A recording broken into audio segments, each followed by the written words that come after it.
Good morning, America. For our viewers in the West, a monster ice and snowstorm takes aim, and big dreams are on the line. It is Oscar nomination morning live right here on GMA. 2,000-mile monster storm. Nearly half the country, more than 120 million Americans on alert for snow and crippling ice. State of emergencies declared in the Carolinas, with the chance for 12 straight hours of freezing rain. And right before the massive storm strikes, an unforgiving, brutal Arctic blast. Genders tracking the dangerously cold temperatures. President Trump announces a framework of a deal for Greenland after meeting with world leaders, backing off a threat to use military power or impose steep new tariffs. But Denmark says no deal on the table. What comes next? Will you have control of all of Greenland? New overnight, not guilty. A verdict in the trial of the former Uvalde school police officer facing charges of child endangerment for his response to the deadly school shooting. John Quiones is on the scene with the reaction. The Clintons in contempt? A House panel voting to advance resolutions to hold the former president and Secretary of State in contempt of Congress for defying subpoenas to testify in their investigation into Jeffrey Epstein, even though the Justice Department has failed to make millions of Epstein pages public, more than a month after the legal deadline. Text messages between Blake Lively and Taylor Swift are unsealed as the legal battle between Lively and Justin Baldoni heads back to court. Could Swift be forced to testify? Prince Harry's emotional testimony in his case against the British tabloids. Grounded, a man facing charges for allegedly pretending to be a pilot so he could fly free for years. And we're dancing into Thursday, counting down to the big show. The highly anticipated Academy Award nominations were just revealed. I mean, it's crazy. Sinners with a record-breaking morning. 16 nominations, including Michael B. Jordan for his double role. Plus, one nomination after another for Leo, Benicio, Sean. And we'll see you at the Oscars, Tiana. From the golden hits to the characters the world fell in love with. We're gonna crack this case and prove we're the greatest partners of all time. Big dreams are on the line. Live from ABC News headquarters in New York City, it's Thursday. Good morning, America. Good morning to you, Michael. Yeah, that was Michael that time. All right, good morning, America. Big morning, Oscar nomination morning. We've got you covered on this busy Thursday. And also ahead, Rachel Scott is standing by. She just spoke with the president about the deal in the works over Greenland. First, that ice and snowstorm is taking aim at a large portion of the country, expected to sweep across 2,000 miles from New Mexico to the northeast. Some governors already declaring states of emergency. Ginger's here. This is a big one. As little as a quarter-inch of ice on a power line can add 500 pounds to that power line. And there is a huge swath of the country that's going to get a quarter-inch of ice or more, up to an inch in some places. So the ice is the scariest part, truly, but we have snow as well. We've got so much that we've got watches already in place from New Mexico down to Houston, all the way through Little Rock, Lexington, Pittsburgh, and we will eventually get them here in New York because we will see it move to the Mid-Atlantic and Northeast. Let me go ahead and show you what's happening. A lot of Pacific and Gulf moisture meeting up with that serious Arctic there that's coming far south. So ice in the middle, right? Dallas over north of Little Rock over to Nashville, Raleigh, Virginia Beach, even into Delaware is going to ride along and depend very heavily on where that low pressure system sets up. So that's why you're seeing changes in the forecast, because as we get closer, it's going to be a very, very narrow line that ends up with the worst of that icing. Most importantly, anybody who gets the ice, like Dallas, stays freezing 60+ hours. We'll get into that, Michael. All right, it's a good weekend to stay in and stay home, Ginger. Thank you so much for that. We're going to go now to President Trump meeting with world leaders about his drive to take over Greenland. Senior political correspondent Rachel Scott is in Davos, Switzerland with the latest. And Rachel, you asked the president about the deal in the works. What did he have to say? Yeah, Michael, good morning to you. I just spoke to President Trump moments ago. He claims the United States will have control over Greenland, but he will not say how. And this morning, the White House is offering little to no details about this possible framework as the president backs off of some of his threats. This morning, President Trump departing Davos just hours after backing off his threats to take Greenland by force and scrapping plans to impose tariffs on European allies who are not on board. The president sitting down with NATO Secretary General, emerging with a framework of a deal. The president claiming the U.S. will take full control of Greenland, but not telling us how. Will you have control of all of Greenland, Mr. President? How many countries? You will have control of all of Greenland? But the Danish foreign minister has made it clear Greenland is not for sale. The White House not providing any further details about a framework or deal. Does it still include the United States having ownership of Greenland like you said you wanted? It's a long-term deal. It's the ultimate long-term deal. And I think it puts everybody in a really good position, especially as it pertains to security and minerals and everything else. This morning, NATO Secretary General telling Reuters the deal calls for allies to step up their Arctic security measures and believes it can be done early this year. The president has insisted the U.S. needs Greenland for national security, but an existing agreement already allows the president to expand American military presence on the island. On the world stage, the president repeatedly bashing America's European allies who have been critical of his goal. Certain places in Europe are not even recognizable, frankly, anymore. They're not recognizable. And we can argue about it, but there's no argument. His threat to hit our allies with steep tariffs sent the market tumbling, something the president himself acknowledged as he repeatedly confused Greenland with the country of Iceland. They're not there for us on Iceland, that I can tell you. I mean, our stock market took the first dip yesterday because of Iceland. So Iceland's already cost us a lot of money. The president now says he will not use military force to seize Greenland, but he knocked the critical NATO alliance that came to America's defense after the 9/11 attacks, the first and only time Article 5 was ever invoked. They have a choice. You can say yes, and we will be very appreciative, or you can say no, and we will remember. And Denmark making it clear this morning they're willing to negotiate on all political matters, from the economy to security, but they say they will not negotiate when it comes to their sovereignty. This morning, the president met with his proposed board of peace to map out the future of Gaza. It is notable just how few European allies are sitting on that board, given all of these tensions happening abroad. And the president also plans to meet with President Zelensky of Ukraine this morning as well. Robin. All right, Rachel, thank you for your reporting. The showdown over Greenland sparked concerns on the impact it could have on the NATO alliance. Our chief international correspondent, James Longman, is tracking where things stand. Good morning to you, James. Yeah, good morning, Robin. President Trump may have backed off on using military force to take Greenland, but for NATO members, this whole episode has only deepened concern that the U.S. may not be a reliable ally. And Western leaders are often very careful not to criticize Trump directly, but we are starting to see a bit of a shift in how they deal with him. Canadian Prime Minister Mark Carney told Davos that the world order was in, quote, the midst of a rupture, and warned that compliance will not buy safety. Other NATO powers have been willing to challenge Trump too. Emmanuel Macron, the French president, usually a friend to Donald Trump, he said, we do prefer respect to bullies and we do prefer rule of law to brutality. A former NATO Secretary General has said simply the time has come to stand up against Trump. And the German Chancellor too, he's urging Europe to strengthen its militaries and to cut regulation, says he wants to build Europe's strongest conventional army. And he seemed to have a message for President Trump directly. He said, we must never forget one thing, the world where only power counts is a dangerous place.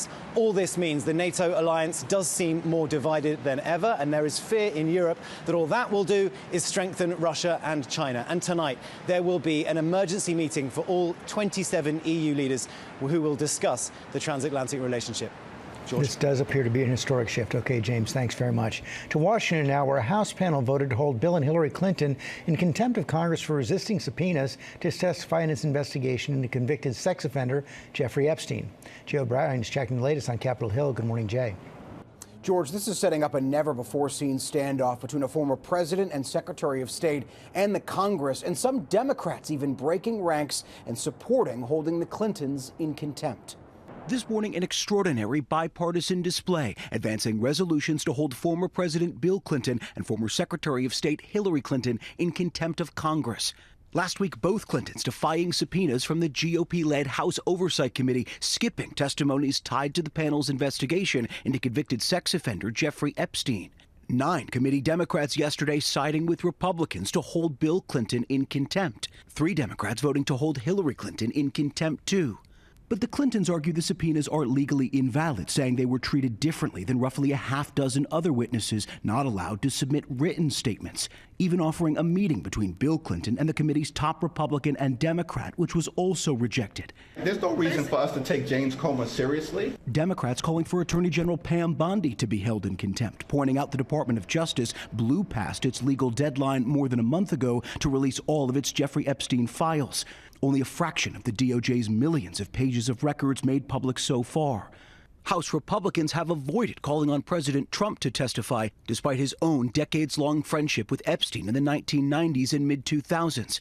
No Epstein survivor has ever accused Trump or Clinton of wrongdoing. I'm confident President Trump's going to have to answer more questions from you all. But should he have to under oath by your committee? Well, there's never been a sitting president come under oath in an oversight committee hearing, but we'll see what how this plays out. We want to get the truth. At least two Republicans who voted to hold the Clintons in contempt themselves defied subpoenas from the House January 6 committee. They never faced contempt of Congress charges, but two of Trump's closest political allies did, serving prison time. George, this is setting up a never-before-seen standoff between a former president and secretary of state and the Congress, and some Democrats even breaking ranks and supporting holding the Clintons in contempt. And Jay, big public hearing today to the special prosecutor who brought charges against President Trump.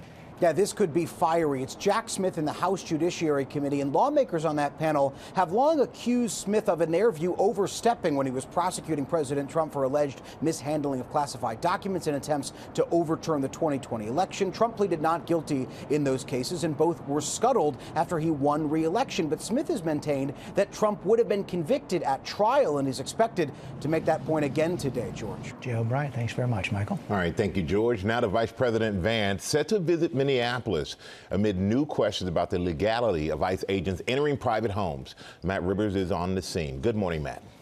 Hey, good morning, Michael. Vice President J.D. Vance set to arrive later today here in Minneapolis for a visit the White House says will, quote, reinforce the White House's unwavering support for federal immigration officials. This just 2 weeks after an ICE agent shot Renee Good. We saw some pretty chaotic protests yesterday here. Protesters blowing whistles at federal agents, officers, including Commander-at-Large Greg Bavino, responding back, throwing smoke canisters at the crowd.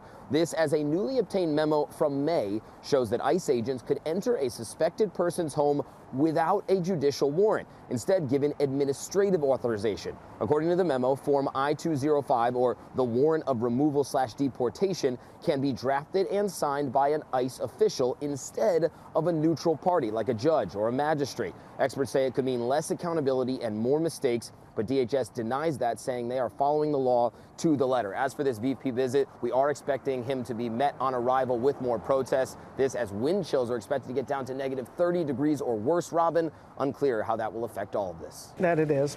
Matt, thank you. We're going to move on now to a man accused of pretending to be a pilot so he could fly for free. Sounds familiar, Aaron Katersky, doesn't it? He's not quite Frank Abagnale, but there are some similarities in the allegations to the story dramatized by Leonardo DiCaprio in Catch Me If You Can. This guy's name is Dallas Pakornik. He's a Canadian who worked as a flight attendant for a Canadian airline for a couple of years.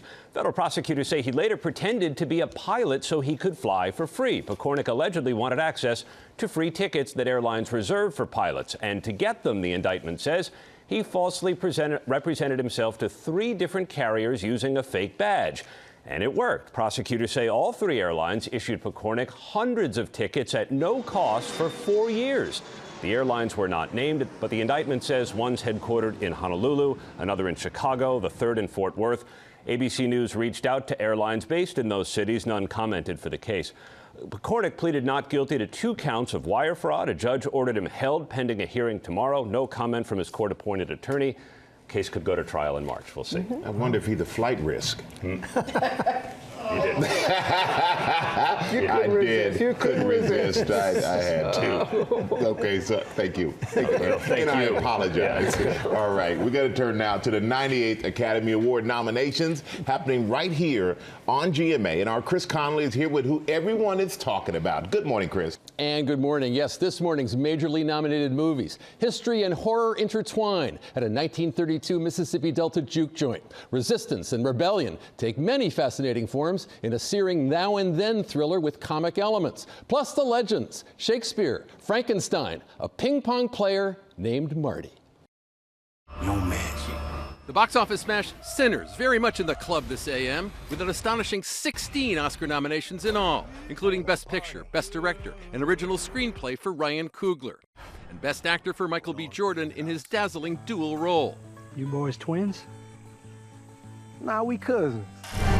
It's a 13-nom meeting the moment morning for Oscar favorite One Battle After Another, with an amazing 4 acting nominations, plus adapted screenplay and director honors for Paul Thomas Anderson. In Best Animated Feature, Zootopia 2, Elio, and K-pop Demon Hunters honored, along with the immensely popular and catchy Golden for Best Original Song.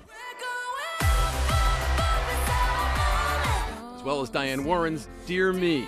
It's gonna be alright, alright. Diane speaking to us on GMA moments after the announcement. This is a song. I mean, I put my heart and soul into every song I write for a movie or that I write.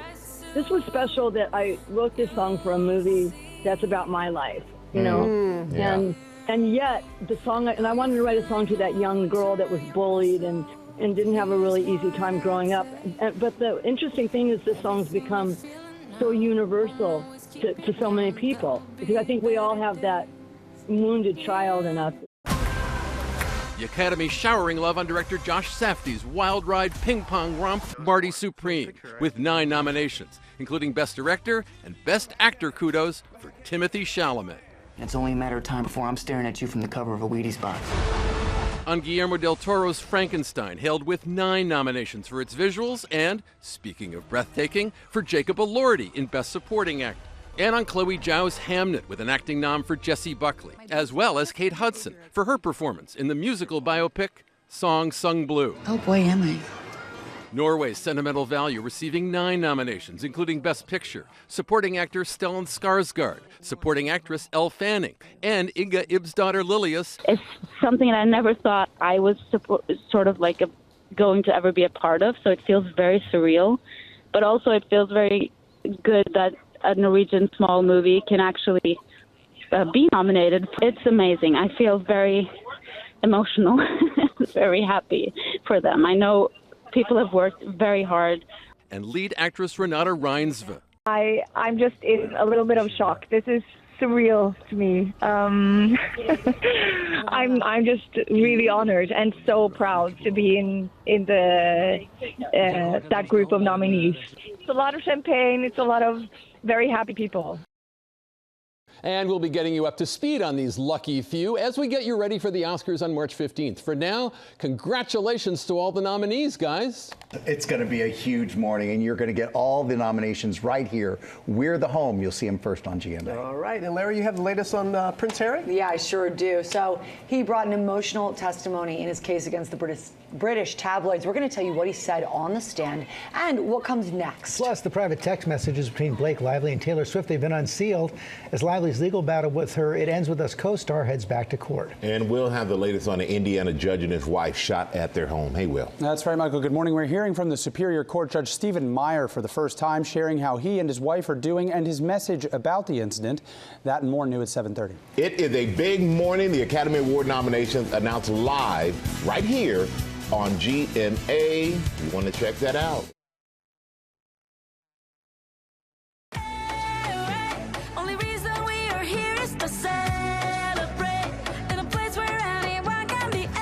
Back here on GMA, Zootopia 2 is one of the animated features getting a lot of Oscar buzz. You can see the nominations announced live right here on GMA. That's coming up in our last half hour. In just a little bit, but first look who's back. Will is here with the other headlines. Hello, hello. Good morning, George. We do begin with a lot of news here at 7:30, starting with the Indiana judge who was shot along with his wife at their home, speaking out, thanking people for the outpouring of support and the medical staff for providing treatment. Superior Court Judge Stephen Meyer said he and his wife are both healing, and he emphasized his faith in the judicial system and the importance of peacefully resolving disputes. Police are still searching for the suspect. Ford is recalling nearly 120,000 vehicles over an issue with the engine block heater that could lead to a fire under the hood. The recall involves some Ford Focus, Escape, and Explorer models, as well as Lincoln MKC models. Ford is offering free repairs. A wild scene here at a beach in Fort Myers, Florida, caught on camera. People flocking to the beach to watch that. That's an ominous shelf cloud, something you would go see, but those clouds bring serious wind gusts, and they picked up several beach umbrellas, sent them flying, but no injuries, thankfully, were reported. And finally, breathtaking images of the Northern Lights. This view was from the International Space Station.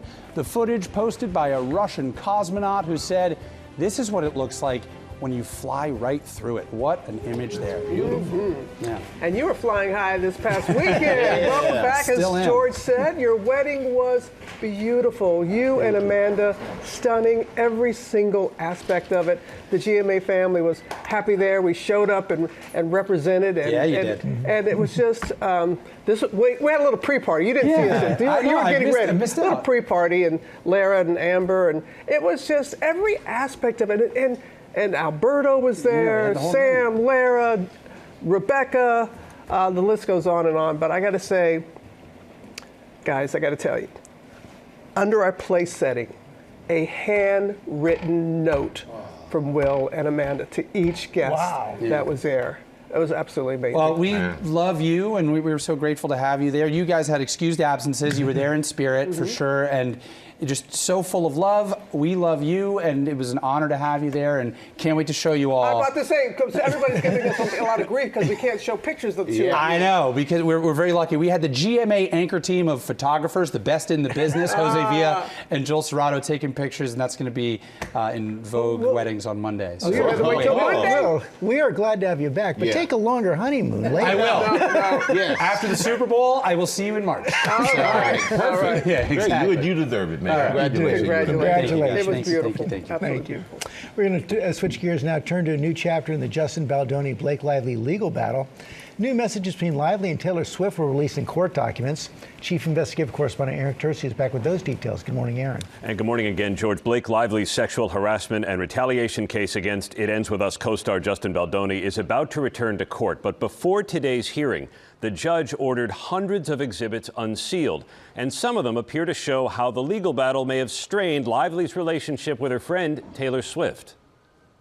In April 2023, Blake Lively sent Taylor Swift a text saying she needed help with this doofus director, Justin Baldoni. "Can you tell him you're excited for the movie?" Lively asked, saying an endorsement from the greatest living storyteller will go such a long way. The newly unsealed message shows Swift replied, "I'll do anything for you." Months later, the messages show a distance. "I felt like a bad friend lately," Lively texted. "I was such a sad sack who only talked about my own expletive for months." Swift wrote back, "You're not wrong," telling Lively she felt a little bit of a shift in the way you talk to me. The message continued, "There has been a lot of the Justin stuff. I just kind of miss my funny, dark, normal-speaking friend." The next day, Swift sent Lively a link to a People magazine article about Baldoni, saying, "I think this expletive knows something is coming because he's gotten out his tiny violin." Weeks later, Lively filed her lawsuit against Baldoni, alleging sexual harassment and retaliation, accusing him of making inappropriate comments, touching her inappropriately during the filming of It Ends With Us,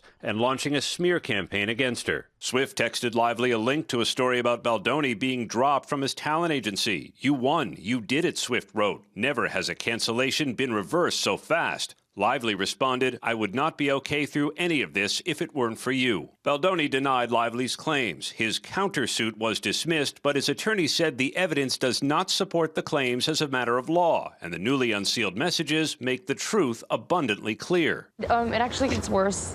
Shortly before It Ends With Us premiered, Lively and her husband, Ryan Reynolds, asked some of their A-list friends to screen it, hoping they would endorse Lively's changes to the film. Her text to Matt Damon read, "This movie nearly killed me," and said Baldoni has no taste and an enormous ego. To Ben Affleck, Lively wrote, "I've just come out the other side of the most upsetting experience I've ever had on a movie. I ended up rewriting and restructuring the entire script." She asked for his feedback and told him Matt Damon agreed to watch it. "Can you believe," Lively wrote, "Jason Bourne is watching my movie."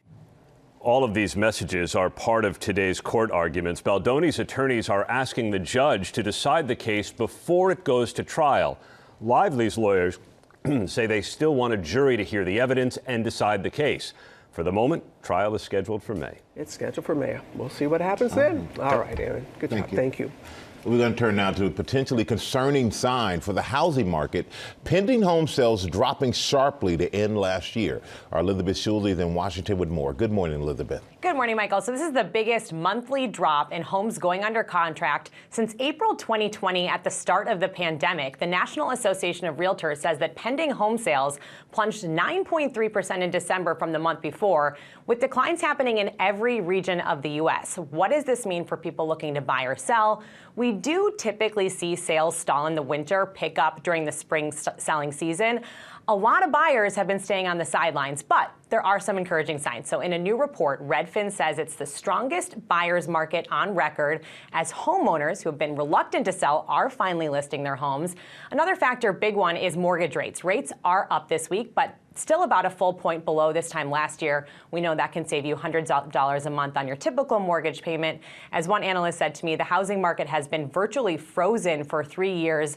This spring, we could start to see it thaw at least a little bit, guys. All right there, Elizabeth. Thank you. Speaking of frozen, now to Ginger, more of the potentially historic. We're talking about a 2,000-mile storm here, Ginger? It's huge, and it's the entire weekend from west to east. So really, Interstate 40, not your friend, Friday night through Saturday, right through Arkansas and Oklahoma. And then as we go east into Sunday, it's going to be a big problem all the way up into coastal New England. So let's talk about the impacts. Really concerned about major power outages. So this is not a hard and fast, this is who gets how much ice. It's that ice, meaning freezing rain falls on a sub-freezing surface, and you get power lines and trees down from much of Arkansas possible into western Tennessee, Memphis included there, and obviously into western North Carolina and into Virginia, like Roanoke. The northern side of it is where we pick up more than a half foot of snow possible. So the elements are kind of coming together to watch for that, which will make roads a wreck as well. So Sunday travel here in the Northeast, not good.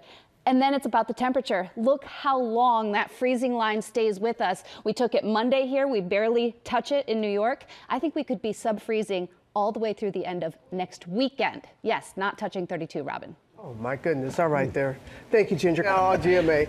New details from Prince Harry's testimony in his trial against the British tabloids. You have all the details, Lara, and what comes next? Yes, indeed. So we have just seen Prince Harry going back to court this morning. We're told he's there supporting the other claimants in this case, including actress Elizabeth Hurley, whose emotional testimony is already underway. Prince Harry visibly emotional as he came to the end of his testimony in his case against the publishers of the Daily Mail. Reporters in the courtroom saying Harry's voice cracked as he fought back tears, saying it's a horrible experience, describing the legal battle. Continuing with, and the worst bit of it is, by standing up here, they continue to come after me and make my wife's life an absolute misery. Harry is suing Associated Newspapers for unlawful information gathering and invasion of privacy, along with 6 other high-profile names, including Elton John and Elizabeth Hurley, who will testify today. The prince describing the tabloid tactics as, quote, an endless pursuit, a campaign, an obsession of having every aspect of my life under surveillance. Their treatment of both his mother and his wife, a driving force behind his case. Writing in his witness statement, quote, following the death of my mother in 1997 when I was 12 years old and her treatment at the hands of the press, I have always had an uneasy relationship with them. The statement continuing, however, as a member of the institution, the policy was to never complain, never explain. Harry saying that when he met Meghan, he decided to ignore that royal mantra. He feels very passionately about this. It is something that he really wants to fight all the way because he believes it's his mission to change the press and to change the practices of the press. Associated Newspapers strongly deny all allegations, saying its journalists legitimately gather their information and use Harry's friends as sources. It's a claim the prince passionately disputed in court as he continues to fight to change the practices of the British press. And so on it goes. And just a little more than a mile away from the courtroom drama, Prince Harry's father, King Charles, was receiving the president of Indonesia. But Robert Jobson tells us it would be too complex for Harry to see King Charles in the middle of this case, and both men likely understand why a family visit probably is not in the cards on this trip. They just can't mix business with pleasure in this regard this time. Yeah. That's what Jobson tells us. That makes sense. Thank you, Lara. It's time for play of the day. Outside of Will Reed, Sam, Who got hitched? This is a beautiful one. It really is nice. All right, so we want to buy a vow. See, no E and no L, because Vanna White has tied the knot. Who are a partner of more than a decade, John Donaldson. He's a real estate. John Donaldson? He's a real estate. Who is? That's a different game show. Oh, shoot. He's a real estate developer, and they first met in 2012 at her friend's barbecue. I love this picture. Vanna sharing, isn't it gorgeous? Aww. The news online saying the couple celebrated in a private ceremony, and they're excited to start a new and joyful chapter together. She even surprised the Wheel of Fortune audience with the news. Take a look. I'm very happy and proud to say that my longtime boyfriend, John Donaldson, and I are married. It's finally true. I've read about it for years, but I'm here to say that it's true. That's fantastic. Great. Congratulations to our Will and Amanda, and congratulations to Vanna and John. Yeah, Look that's like she was great. blushing. Congratulations, Yeah, guys. congrats. Oh, Love beautiful. that. Love is in the air. Yes, indeed. Coming up, the Oscar nominations, LIVE live here on GMA. Come on back.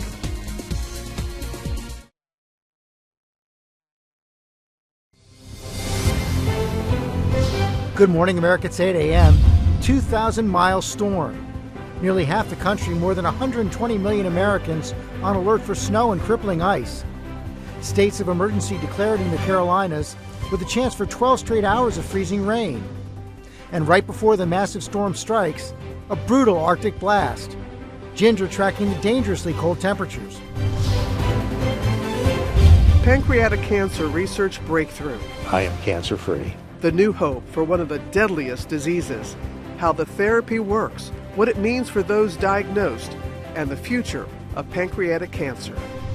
Sweet dreams are made of these. Big dreams are about to come true. What do you plan to do if this whole dream of yours doesn't work out? That doesn't even enter my consciousness. In the race for Oscar Gold, the star of the movies the world obsessed over. I mean, it's crazy. Well, this morning, the highly anticipated nominations revealed. I'm obsessulated. GMA was made for this. As your Oscars nominations hosts say, Good morning, America. Live from ABC News headquarters in New York City, it's Thursday. Good morning, America. I'll say it again. Good morning, America. You know, you're looking at the Dolby Theater in Hollywood. On March 15th, those steps will be full of Oscar nominees on the red carpet, and we're going to find out who's getting a nomination just about a half hour from now. We look forward to that. Plus, we have a health alert. Dr. Narula is here to break down a study that finds mixing up your workout may have more health benefits, even more than the amount of time you exercise. That is coming up. First look at the top stories breaking at 8. We start with the ice and snowstorm taking aim at a large portion of the country. It's expected to sweep across 2,000 miles from New Mexico to the northeast. Ginger, of course, is tracking it. Good morning, Ginger. Good morning, George. 24 states already involved in winter storm watches, from New Mexico and Texas up to New Jersey. This will spread to Massachusetts, New York as we go through time. It's just the function of time. It's going to be really difficult to travel this weekend in so many places. So let's time it out. It's Friday night when it really gets going in the plains. Oklahoma City to Dallas, I-35 there. That is not good to travel. Saturday through the day, you may start as snow for Little Rock or Nashville, but transition to sleet or freezing rain. And that's where the real problem comes in, because that's going to cut totals, but it's also going to leave the heaviest snow here north through Kentucky, parts of Virginia. Then they transition over to ice, and ice is the main concern, right? Because that adds up on power lines, and then we have power outage possibilities. So we just gave you a broad idea of who could end up seeing that. A lot of Arkansas through Memphis, over through Virginia, parts of North Carolina, and western South Carolina. Then it's more than a half foot of snow for a lot of folks, and some places even more. We're going to detail kind of who gets what when in a bit, but I also don't want to sleep on the cold. By Friday morning, people are trying to go to school and work. It is nearly 40 below zero for the wind chill in Madison. Michael. Oof, oh, boy. All right, Ginger, thank you. We're going to turn now to the verdict for the former Uvalde, Texas school police officer accused of not doing enough to stop the deadly school shooting. Adrian Gonzalez was acquitted on all charges, and John Quiones is in Corpus Christi with the reaction. Good morning, John. Well, Michael, it was a night of vindication for Adrian Gonzalez, the former school's police officer charged with 29 counts of abandoning children during that mass shooting at Robb Elementary. And it all comes after an intensely emotional trial here in Corpus Christi, Texas. We, the jury, find the defendant, Adrian Gonzalez, not guilty. This morning, former Uvalde School police officer Adrian Gonzalez not guilty on all 29 counts of child endangerment or abandonment. 1 count for each of the 19 children killed and 10 others who survived. Gonzalez breaking down as the verdict was read. Several families of the victims there in their room sitting motionless, stunned, others crying with their heads in their hands. Gonzalez was first on the scene at the Robb Elementary massacre in 2022. Can't break in here. Can somebody break? Nearly 400 law enforcement officers would ultimately rush to the school. Then 77 minutes would pass by before a tactical team finally entered the classroom to confront and kill the gunman. Prosecutors say Gonzalez had a unique opportunity to end the massacre, but did not follow his training and failed to delay or stop the shooter. If you have a duty to act, you can't stand by while a child is in imminent danger. But his lawyers say he's being scapegoated, arguing he was one of the first officers to enter the school and that he helped evacuate children as other police arrived. You have this coward sandwich, but you have bravery and bravery around it. The 2-week trial ending with the jury deliberating for just 7 hours before returning with a unanimous verdict. Adrian, what does moving on look like to you? Picking up the pieces and moving forward. Some family members of the victims still clearly devastated. I mean, we had a little hope, but it wasn't enough. Families feel violated again? Absolutely. Absolutely. You know, it's heartbreaking, it's a letdown, to be honest with you. As difficult as that verdict might be for the families, they tell me they'll now focus on the next officer who will go on trial on charges of child abandonment, Pete Arredondo, the former school's police chief in Uvalde. No date set yet for that trial. Michael? Yeah, all right, John. I know it's difficult for those families to have to go through all of this over again, but thank you so much for that. Robin? Yeah, we continue to think of those families. You're right, Michael. We're going to turn now to Hoosiers quarterback, Heisman Trophy winner, Fernando Mendoza, fresh off helping Indiana win its first national championship title ever. Cannot get tired of seeing that touchdown run. He took some time to update his LinkedIn profile. He even expertly explained how his win taught him about business-to-business sales. I don't think he's going to have to worry about a 9-to-5 anytime soon. He's widely expected to be the first pick in April's NFL draft. In fact, I saw Tom Brady on the sidelines at the game, and Fernando Mendoza is going to join us tomorrow right here on GMA. All right, forward to that. Coming up on our GMA morning menu, the new study on exercise and the change you can make to improve your long-term health. Dr. Narula is standing by. Also ahead, Becky Worley is in Houston with the new hope this morning in the fight against pancreatic cancer. And Tori Johnson is back with winter beauty deals and steals. And Larry and Sam getting ready for Hollywood's biggest morning. We sure are. So the countdown to the 98th Annual Academy Award nominations is on. Our movie experts, Chris Connolly and Kelly Carter, are with us this morning, guys. All right, so we're going to get their predictions right before we find out who's really going for the gold. The nominations are just ahead. Guys, it's coming up. I can't believe it. Today is here. It's here.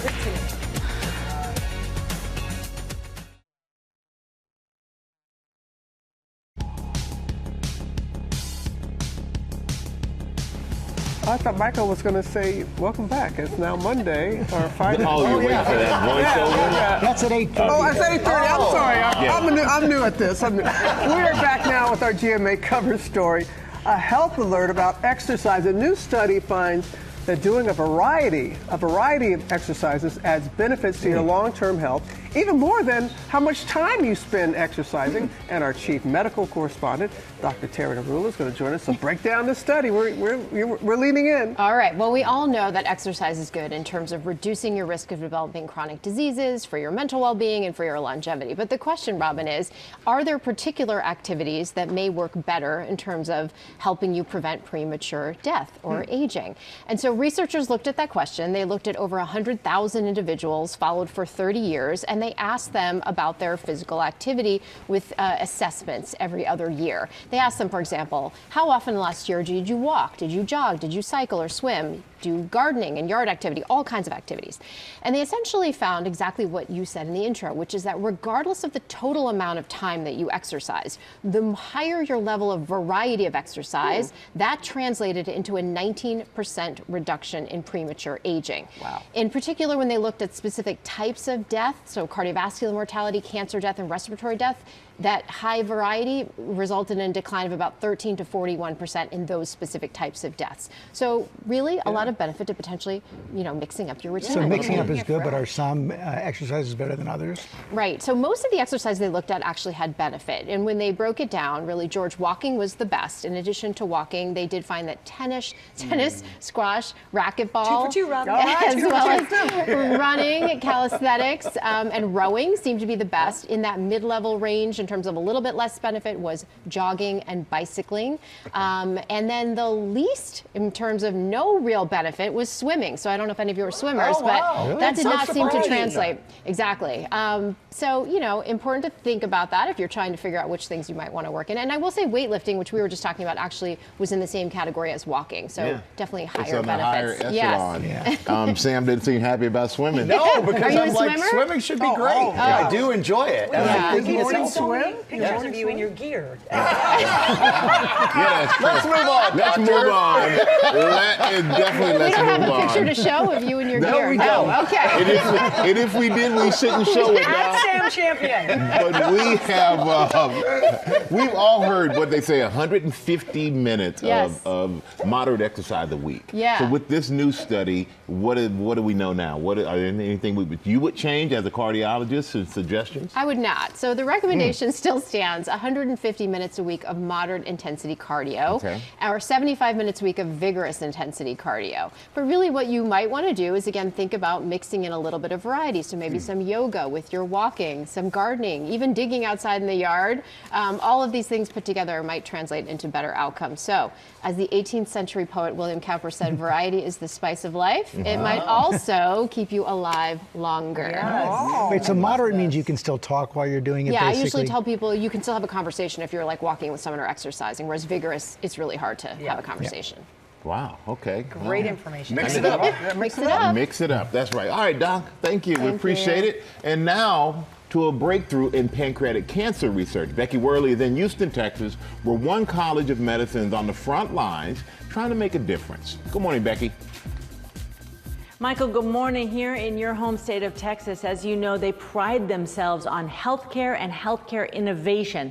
So when we heard that a study tackling one of the most challenging forms of cancer had seen promising breakthroughs, we came to the Baylor College of Medicine to find out more. 6 years ago, vague symptoms sent Brent Jones to the doctor, but the diagnosis was life-altering: pancreatic cancer. That was devastating. Everything that you ever heard of pancreatic cancer is not good. Pancreatic cancer is the third leading cause of cancer-related death after lung and colon cancer. That's partly because there's no routine screening for it, and it's often discovered in late stages because symptoms like back pain and fatigue are subtle. Even earlier stage pancreatic cancer is usually not curable. By the time most patients develop symptoms, they already are at the stage of having metastatic disease. Jones, then 66, found hope at Baylor College of Medicine in Houston in an early-stage clinical trial for pancreatic ductal adenocarcinoma, partly funded by the V Foundation. It's a targeted immunotherapy with a novel approach, targeting multiple proteins in the pancreatic tumor to turn the patient's own immune system into a cancer-killing machine. Researchers start by removing some of the patient's own immune cells. In the lab,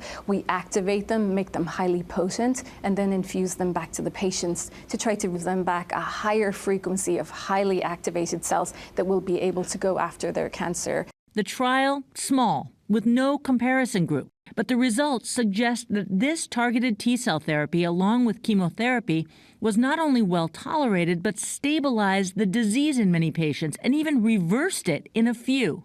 Jones, one of the lucky ones. Congratulations. I am cancer-free. Now, at age 73, he's been able to enjoy his grandkids. You don't have to think about looking over your shoulder. It's fantastic. Brent is 6 years cancer-free. It's such good news. And we do, though, have to mention that this was a small study for a very specific type of pancreatic cancer. But one thing we learned was that many people who are diagnosed with this form of cancer don't enroll in clinical trials. And Lara, Sam, it's so exciting to see that there's innovation in this space, both here in Texas and in other facilities around the country. Oh, You got to have some Becky, hope. it's so true. That is music to my ears, and just so many people who are affected. Thank you so much for that Makes us feel story. better. Yep. Yep. Are we ready? Yeah, It's let's time. go. It's time for Deals and Steals, everybody, and this is our Winter Beauty Edition. Oh! Yeah. Tori Johnson's here with products that help our skin and our hair stay hydrated because it's so dry when you're inside. Let's go. Starting with my favorite time, just because I need a refresh in the bathroom with my LMS products. I've already This little made set. that set's fabulous. These resurfacing pads, what I love about this is that it's pre-moistened, it's already done for you. It's their patented tri-enzyme technology that you use on your face. Again, super easy. The swipes like this for cleaning, cleansing, as well as exfoliating, toning. This one's fabulous. That's easy. We also have their cleansing balm is the bomb, best ever cleansing balm. And then we have Pro Collagen Marine Cream. That's a moisturizer that's really great for combating wrinkles, but also staying ultra hydrated in your skin. You guys know and love everything from this line. It's up to 64% off. way. Plus, from this Elements, is the time. two words, Free shipping! Oh, yeah. Okay. I was caught off guard because Lara was looking at my wrinkles. Go ahead. I was not. No such thing. So from skin Color to wow. hair, let's get Yes. it glowing and gorgeous. This allows you to solve the toughest hair challenges and deliver that wow every day, every single day. You were talking about this. This is This the dream hero coat, product. Petula told me that Robin doesn't leave the hair chair without this. Petula, yeah. We're giving your because secrets. And we're giving away her secrets. It's the volumizing, and then it adds this unbelievable shine that even And in protection. humidity is not going to, your hair is still going to be fabulous. So Petula, big fan of this. Big fan of the money mist. Big fan That's of the up in money my mist. room. Personal favorite, the money mask. This mask is phenomenal. I use it almost every day. I know I probably shouldn't, but it's so good. dreamy. It's so good. And then the extra large bombshell volumizer. The name kind of says it all. So if you need treatments for your hair, this I'm is gonna get the some one. bombshell volume There you right go. now. All slash and half starts at $12. This is a good one, guys. This is a good one. RMS Beauty making their GMA Deals debut. Welcome. Yes. So created by Giselle's makeup artist, but she is really a pioneer in clean beauty. So took the challenge to develop pure, clean line that is also powerful, delivers the results. This one that you're holding right here, this SPF. super cover up. Yep, it's all of these shades here. Love so that. you get your coverage, but then you also get the sun protection. So good. Yep. And it's also going to defend against blue light damage. So when you're sitting in front of a screen all day, lip products. This is like their legendary lip color and serum all in one. So hydrating. One swipe, deep pigment. So this is going to last.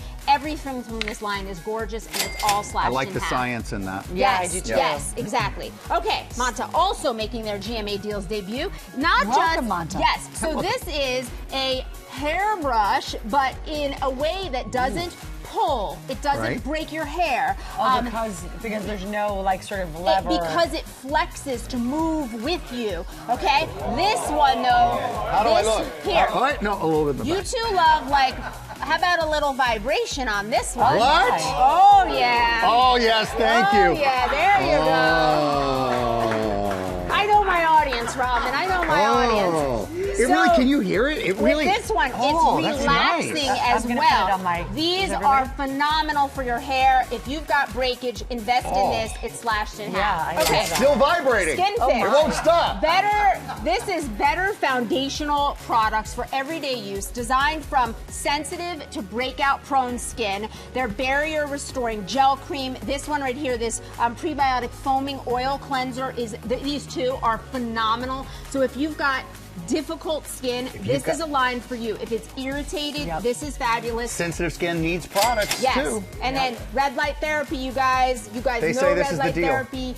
We've got it for your face, your neck, and your head, all 50% off. Wow. All right. I didn't know about this head thing. That's a great new it's a thing. good one. All right. So thank you. Thank you to Tori. Thank you to the companies for these products. You can get them at gmadeals.com. The QR code is right there on your screen. You can do that as well. And Tori will be back tomorrow with more winter beauty deals. And we're doing it on GMA3 today as well. Just moments away from the 2026 Academy Award nominations are going to be announced live right here on GMA. Chris Connolly, Kelly Carter, here to talk about what we can expect. Good morning to both you guys. Chris, which films are getting most of the buzz right now? I think if you're at home and you take a slug of coffee every time you hear the words Sinners or Frankenstein, you will not be able to drive a moving vehicle. You'll be so jittery. I play that game differently. There you go. But the two big movies, obviously, to talk about. Sinners has been in the conversation all the way with Michael B. Jordan, and, of course, One Battle After Another with Leonardo DiCaprio from two directors, Paul Thomas Anderson and Ryan Coogler, with an amazing track record of great films stepping up. Yeah, you know, I agree. I feel like, to me, the Best Picture conversation started really early last year, and that was because Sinners came out in April. You know, once that came out, I think people really were marveling at, you know, an original concept of a story coming, and then later in the year, we got Frankenstein, which is a story that we all know very well, but I really enjoyed that. That was one of the most satisfying experiences I had at the movie theater all year. Well, you know, Best Picture is the biggest category there at the Oscars. What other movies do you think are going to have some success or get nominated there, Kelly? Go ahead. I was going to say Hamnet also. I thought that was so Okay. incredible, and I think it's the kind of film that Hollywood really loves best because everyone studied, you know, Shakespeare at some point. Everyone really loves this great tragedy in Hamlet, and then to understand like a dramatized version of the tragedy behind that, I think people really love that. So I expect to hear that name called today too.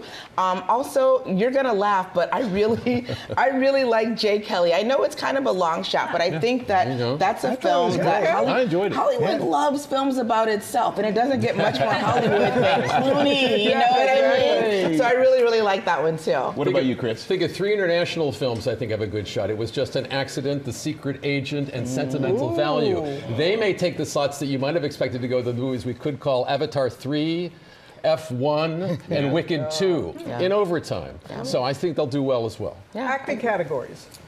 Okay, so we can see some new names and some more established names. So how do you think that's going to shake out? It's going to be interesting. Can people like Emma Stone and Kate Hudson for Song Sung Blue break through in a really crowded Best Actress category? I really that hope could so. be tough. I mean, I think it's crowded too because then you have Rose Byrne and then Jessie Buckley was so incredible in Hamnet. I feel like it's her and then everyone else. I know. You've got Chase Infinity getting potentially nomination for her first film ever, and then maybe Amy Madigan from Weapons getting her first nomination in 40 years. Well, we are going to know in interesting just a stuff few could happen. seconds. They're coming up. The Oscar nominations are coming up live when we come back.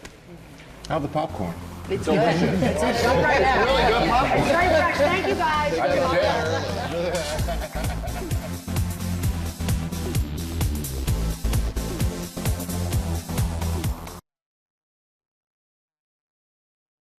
Welcome back to GMA, live from New York City. And we are just moments away from the 98th Academy Award nominations. Danielle Brooks and Louis Pullman will be doing the honors live from the Academy's Samuel Goldwyn Theater. And you know we have our experts that are standing by. Kelly and Chris, you just can't wait. You can't wait to break it down. They're breaking it down, but we just have a few seconds left to find out where the nominations are. Let's go to LA.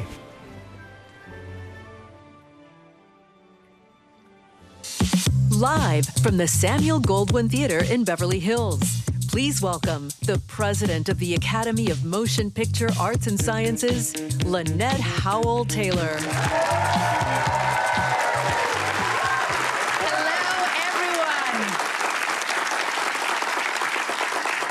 Thank you for joining us as we announce our nominees for the 98th Oscars.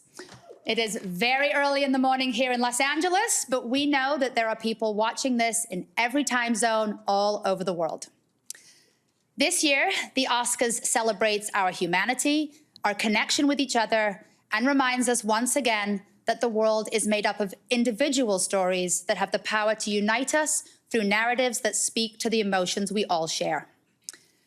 We live in a time of limitless technology that enables us to push the boundaries of our cinematic experience.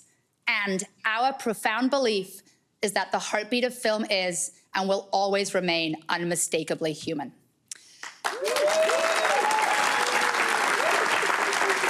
As only the Academy can do, we are recognizing the best films of 2025 across genres, disciplines, and regions around the globe.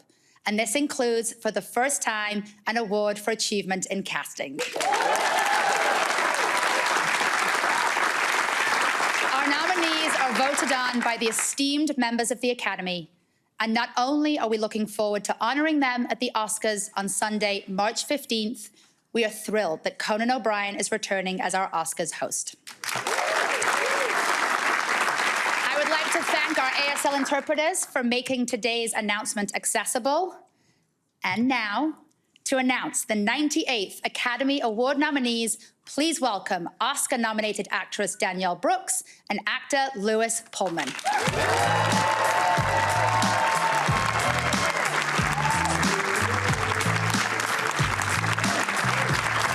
Thank you, Lynette.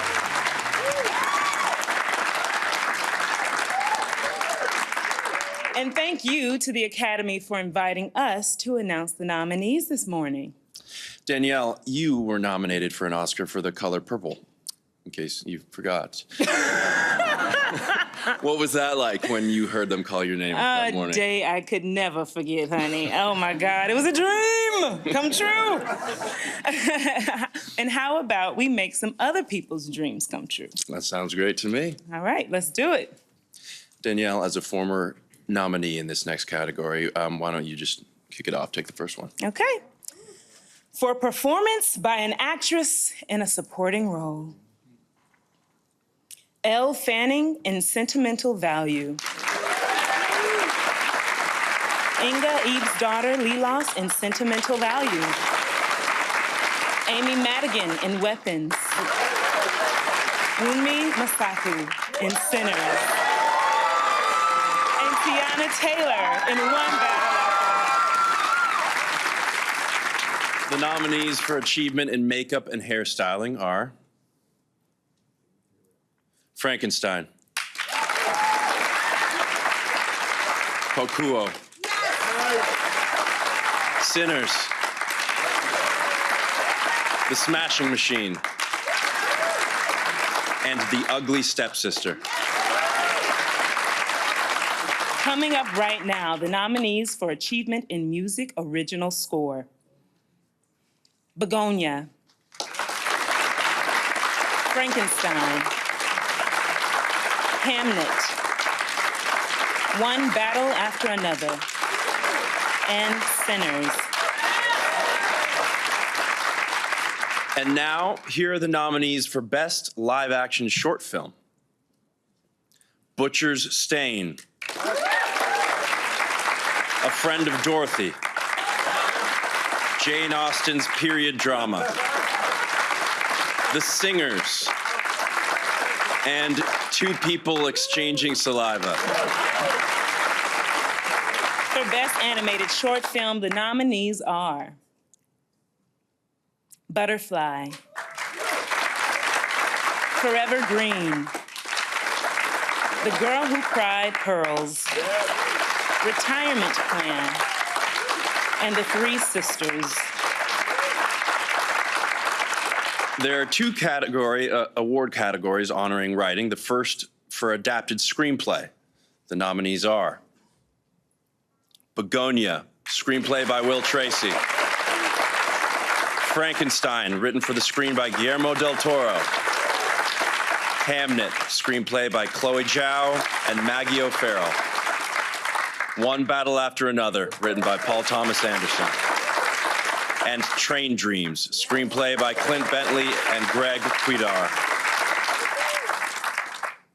And for original screenplay, the nominees are Blue Moon, written by Robert Kaplow.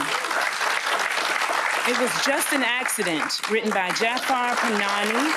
Script collaborators Nader Saivar, Shad Meher Rothstein, Mehdi Mahmoodian. Marty Supreme, written by Ronald Bronstein and Josh Safdie. Sentimental Value, written by Eskil Fucht, Joachim Trier. And Sinners, written by Ryan Coogler. So, since I did the first acting award, you take this one. Thank you, Danielle. Here are the nominees for performance by an actor in a supporting role. Benicio del Toro in One Battle After Another. Jacob Elordi in Frankenstein. Delroy Lindo in Sinners. Sean Penn, One Battle After Another. And Stellan Skarsgård in Sentimental Value. Oh my God, that was so exciting. Okay. It's time for our halftime break. Congratulations to the first round of Oscar nominees. We'll be back with more nominations. Well, you guys, there are more Oscar nominations coming up, including Best Picture. So you stay right there, and we're going to let you know what that nominations are when we come back.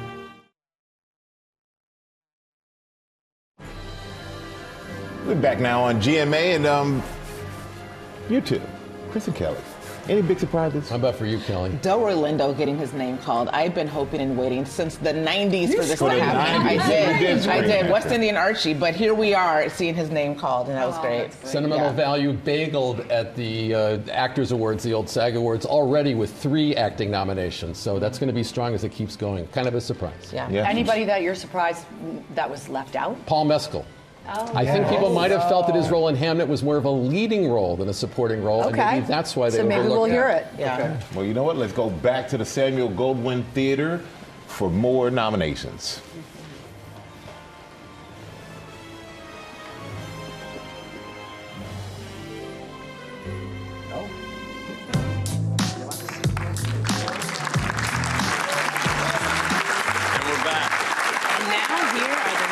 For the first new Oscar category in 25 years. Achievement in casting. Hamnet. Marty Supreme. One Battle After Another. The Secret Agent. And Sinners. Next, the nominees for Achievement in Costume Design. Avatar, Fire and Ash. Frankenstein. Hamnet. Marty Supreme. And Sinners. Here are the nominees for Achievement in Music, Original Song. Dear Me from Diane Warren, Relentless. Golden from K-Pop Demon Hunter. I Lied to You from Sinners. Sweet Dreams of Joy from Viva Verdi. And Train Dreams from Train Dreams.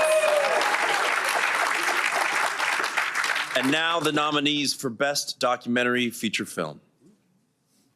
The Alabama Solution. Come See Me in the Good Light. Cutting Through Rocks. Mr. Nobody Against Putin. And The Perfect Neighbor. Coming up right now, the nominees for Best Documentary Short Film. They are All the Empty Rooms. Armed Only with a Camera, The Life and Death of Brent Renault. Children No More Were and Are Gone. The Devil is Busy. And Perfectly a Strangeness. For Best International Feature Film, the nominees are The Secret Agent, Brazil. It Was Just an Accident, France. Sentimental Value, Norway. Sirat, Spain. And The Voice of Hind Rajab, Tunisia. For Best Animated Feature Film, here are the nominees. Arco. Elio. K-Pop Demon Hunters. Little Amelie or the Character of Rain. And Zootopia 2. Here are the nominees for Achievement in Production Design. Frankenstein, Hamnet, Marty Supreme, One Battle After Another, and Sinners. Next, the nominees for Achievement in Film Editing. F1, Marty Supreme, One Battle After Another, Sentimental Value, and Sinners. And for Achievement in Sound, here are the nominees. F1, Frankenstein, One Battle After Another, Sinners, and Sirat. For Achievement in Visual Effects, the nominees are Avatar, Fire and Ash, F1, Jurassic World Rebirth, The Lost Bus, and Sinners. Here are the nominees for Achievement in Cinematography. Frankenstein, Marty Supreme, One Battle After Another, Sinners, and Train Dreams.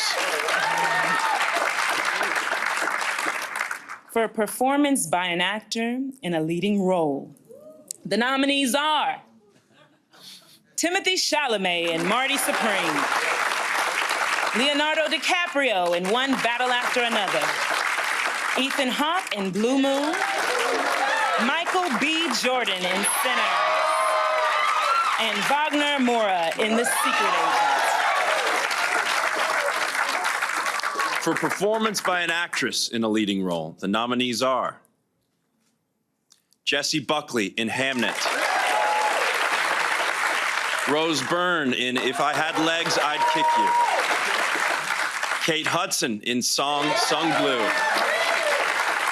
Renata Reinsva in Sentimental Value, and Emma Stone in Begonia. For Achievement in Directing, the nominees are Chloe Zhao, Hamnet, Josh Safdie, Marty Supreme, Paul Thomas Anderson, One Battle After Another, Joachim Trier, Sentimental Value, and Ryan Coogler, Sinners. And for our final category, let's read them together. I think you got it. Okay. Please. The 10 films nominated for Best Picture are Begonia, Ed Guiney and Andrew Lowe, Yorgos Lanthimos, Emma Stone, and Lars Knudsen, producers. F1, Chad Omen, Brad Pitt, Didi Gardner, Jeremy Kleiner, Joseph Kosinski, and Jerry Bruckheimer, producers. Frankenstein, Guillermo del Toro, J. Miles Dale, and Scott Stuber, producers. Hamnet, Liza Marshall, Pippa Harris, Nicholas Gonda, Steven Spielberg, and Sam Mendes, producers. Marty Supreme, Eli Bush, Ronald Braunstein, Josh Safdie, Anthony Koutagis, and Timothée Chalamet, producers. One Battle After Another, Adam Somner, Sarah Murphy, and Paul Thomas Anderson, producers. The Secret Agent, Emily Leclos, producer. Sentimental Value, Maria Eckerholt and Andrea Berretinson Otmar, producers. Sinners, Zinzi Kugler, Sev Ohanian, and Ryan Coogler, producers. And Train Dreams, Marissa McMahon, Teddy Schwarzman, Janowitz, Ashley Schlafer, and Michael Heimler, producers. Congratulations to all of this year's nominees. This is so great. I truly enjoy being here with you. And for us to have the honor of announcing this year's Oscar nominees to movie fans around the globe. Make sure to watch the Oscars live from the Dolby Theater at Ovation Hollywood, hosted by Conan O'Brien on Sunday, March 15th, 7 p.m. Eastern and 4 p.m. Pacific, live on ABC and Hulu. Have a wonderful morning. Back here on GMA, the 2026 Oscar nominees have been announced. Chris Conley and Kelly Carter are here to talk all about it. Sinners. I have to say that 16 times. I think you do. Chris said it. If you were watching this, you should be very hopped up on caffeine right now, because Sinners was called a lot, as we figured it would. Even I think it surprised us that it got even more than we thought it was going to get. I mean, just a dominant performance from Ryan Coogler, who himself is a triple nominee as a writer, a director, and a producer. And what a vindication for every risk he took to make this movie, and triumphed on every level, box office and now with Oscar nominations. An amazing morning for that movie and for Ryan Coogler, who deserves it. What are the other standouts? I was really impressed with the number of acting nominations that Sentimental Value got. It's a beautifully done movie. As we mentioned before, it was overlooked by a previous award show, but it's no doubt that for an international body like the voters for the Oscars, a lot of people loved it. I see Stellan Skarsgård as a likely winner in this category. Do you really? Wow. Yeah. He is a terrific actor. That would be great. What about you, Kelly? I mean, for me, Hamnet, I was really happy to hear all the nominations that it got. Even though you missed out on the Paul Mescal nomination, I think that he probably should have been in there. But I feel like Jessie Buckley really drove this story, and rightly so, hearing her name called. If Mescal doesn't get nominated as Shakespeare, he can get nominated as Paul McCartney next time. Right? There you go. Said it here first. But Diane Warren, 17th. You can't stop her. 17th nomination. Now, there was a certain sound maybe of hands hitting foreheads at the fact that Shakira won't be performing is not. Or Miley Cyrus. Thank you for watching, everyone. Chris and Kelly, thank you so much. Wow. March 15th, Oscars here on ABC. Yes.